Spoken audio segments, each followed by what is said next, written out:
What's going on? Dylan Conrad, DC Fitness. Today I'm going to talk to you moms about stress eating. If you're a stress eating mom, this is the one mistake I see commonly made that will avoid any stress eating or decrease the frequency. Before I get into that, if you're watching this on YouTube, please like, subscribe, turn notifications on. All helps the algorithm. Appreciate that.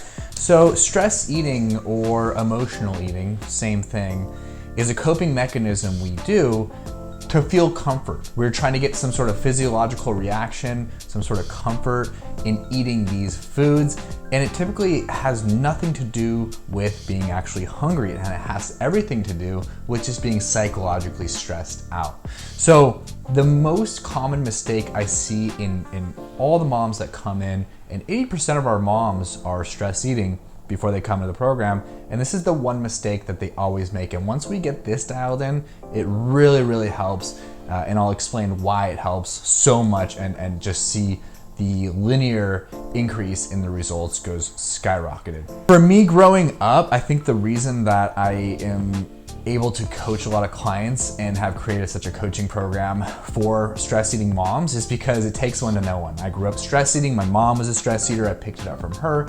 I remember, just coming home from school, and she was coming home from work, and she would just open up a bag of pretzels and just go ham one after the other as quick as possible.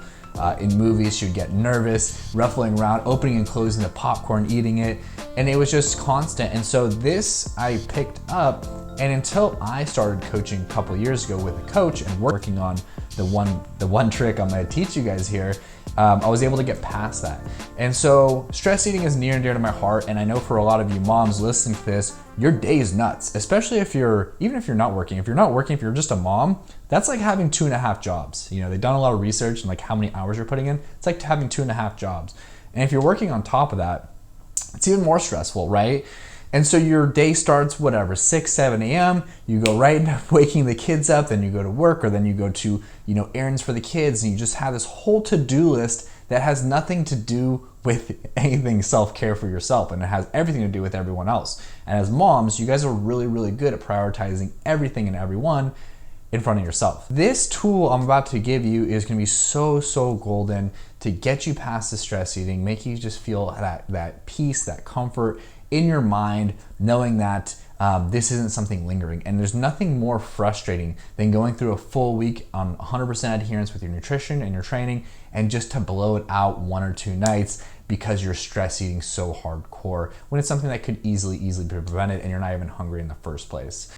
And stress eating doesn't just have an impact on your results as far as fat loss goes, it also has a huge impact on your cognition, your energy, your hormonal balance. There's a lot of things that are happening when we stress eat and overeat, and obviously eating very high inflammatory foods. This is gonna throw a lot of things off, and you're not gonna just feel it physically in terms of the fat gain, but you're gonna feel it mentally and just overall just not feeling great at all. So I'm gonna get into this. Super excited to tell you what this one trick, this one secret is if you are making this mistake. So you might be thinking, this is kind of weird. Why is Dylan laying in his bed talking to me? Is he about to do something inappropriate? The answer is no, and I'm gonna get to why I'm in my bed in a second here. Before I get into stress eating, I wanna talk about 2 hormones that are going to really cause a lot of stress eating. One is ghrelin. So ghrelin is the hunger hormone. Basically, it just sends signals to your brain, and some people just genetically have stronger ghrelin signals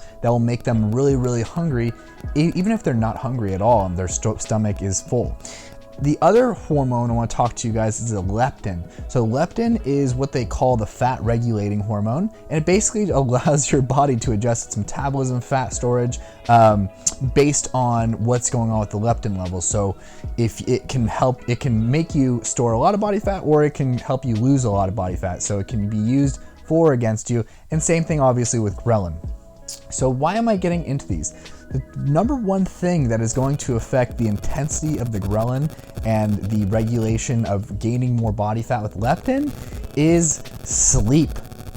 Even 30 minutes, if you're sleeping 30 minutes less than what your body actually needs, that can affect dramatically leptin levels and cause you to gain a lot of weight and body fat. Okay, I know sleep is important obviously for recovery, because if I want my body to adapt and have my adaptation stimulus here, I have to have double that for my recovery, but it's also extremely important for ghrelin and leptin levels.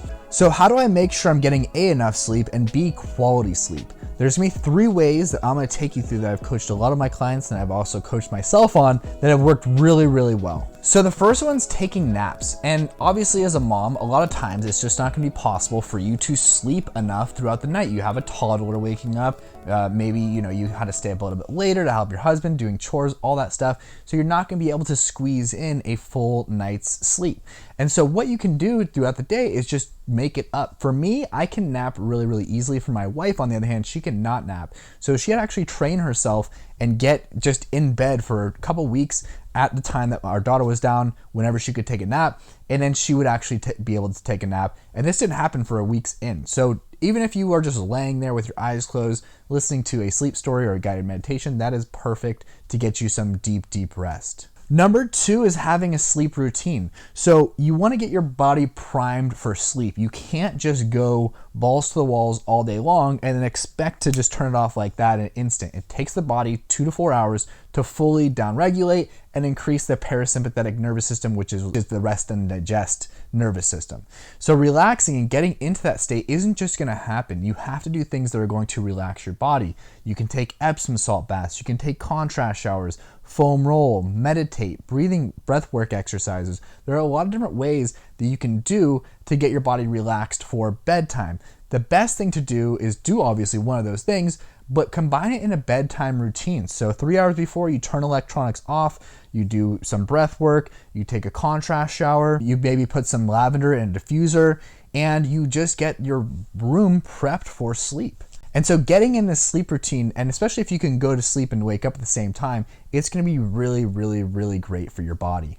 So the third thing is sleep supplements. Now, sleep supplements are great. Most of them just get you to sleep. So I like GABA and ZMA specifically. Zinc, magnesium, and B6 is what ZMA stands for.